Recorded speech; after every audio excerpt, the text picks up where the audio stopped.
What's good, y'all? It's your guy Makai. Welcome back to my channel.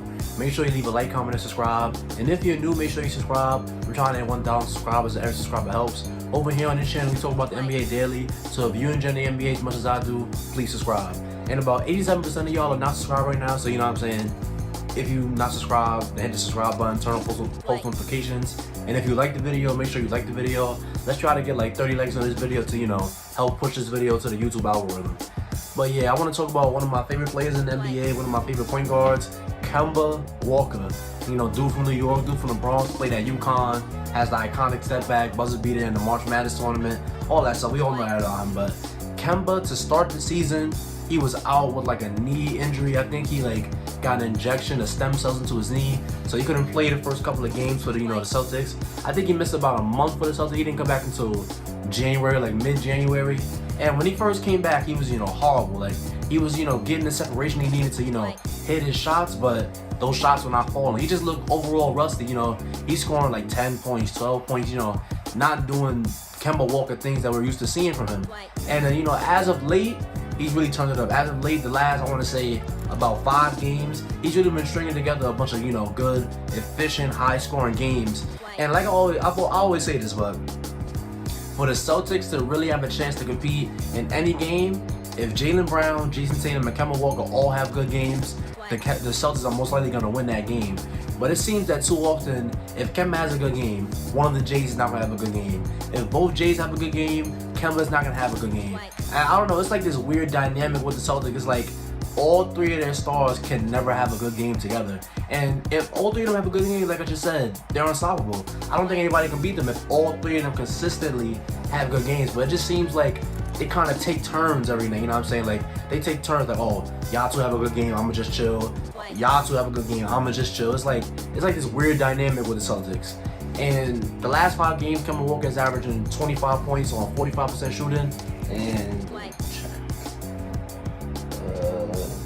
in the last 5 games, he's averaging 25 points on 45% shooting, 42% from 3. He's averaging 6 assists to only 1 turnover, and his plus minus is 5.5. So he's doing good stuff in the last 5 games. But what really hurts is that in the last 5 games, Jaylen Brown and Jason Tatum have been averaging 19 points. And those are not 19 point per game scorers. They're like 25, 26 point per game scorer guys. So it's like, if all, like I keep saying, if all 3 of them just have a good game at once, nobody can beat them. Like, if all 3 of them have a good game, they are unstoppable. But really, I think Kemba Walker is really the X factor for the playoffs because, honestly, if Kemba is not scoring, he's not really good of a playmaker. He's not a good defender. He's not a good rebounder. If Kemba Walker is not, scoring, his value on the court becomes questionable. But as soon as his shot is on, he's hitting, great shots. Like last night, he had 25 against the Clippers. Without that 25, without Kemba Walker being, very, very hot last night, there's no way the Celtics win that game. The game before that, the Wizards game, when I think he had like 21 or... Yeah, I think he had 21. Without those 21 points, there's no way the Celtics win that game. And I think the game before that, he had like 32.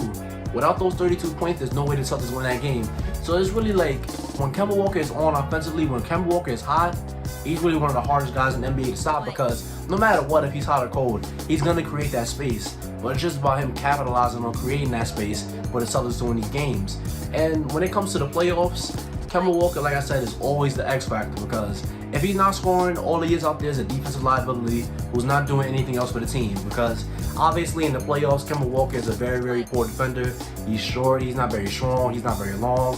He's not really a defensive, he has no defensive presence whatsoever. So obviously in the playoffs, teams are going to hunt him. But if he's giving you good stuff on the offensive end, if he's scoring, at least 23 points per game in the playoffs, let's say he averages something around there, or good efficiency like 46% from the field. If he's doing something like that, then he definitely has a spot on the court, for extended minutes. But if he's not scoring, Brad Stevens needs to have the guts to take him out of the game because Kemba Walker, without the points, is just a bad defensive guard who can't pass. And I hate to speak negatively about Kemba Walker like this, but it's just like, that's really the truth. Like, if he's not scoring, he provides no value on the court. When he's scoring, when he's hot, leave him on the court. Let him take all the shots he wants. But if he's cold, if it's the second half, if it's the third quarter and he has 5 points, pull him out of the game and get somebody in there who can play defense. And, get a lineup out there who can play defense. Because there's no need to take shots from, either of the Jays, whether it be Jason Tatum or Jaylen Brown. But yeah, Kemba Walker, as of late, he's really gotten the Celtics out of this slump they've been in lately. And now the Celtics are back in the playoff picture. My Bulls are not in the playoff picture. I'm very sad about that. But yeah, man, Kemba Walker is the savior that the Celtics needed. And as long as Kemba Walker plays good, the Boston Celtics are going to be in a position to, win a lot more games than they've won, previously. But yeah, if you stayed to the end of this video, thank you. Don't forget to like, comment, and subscribe. And I'll see you on the next one.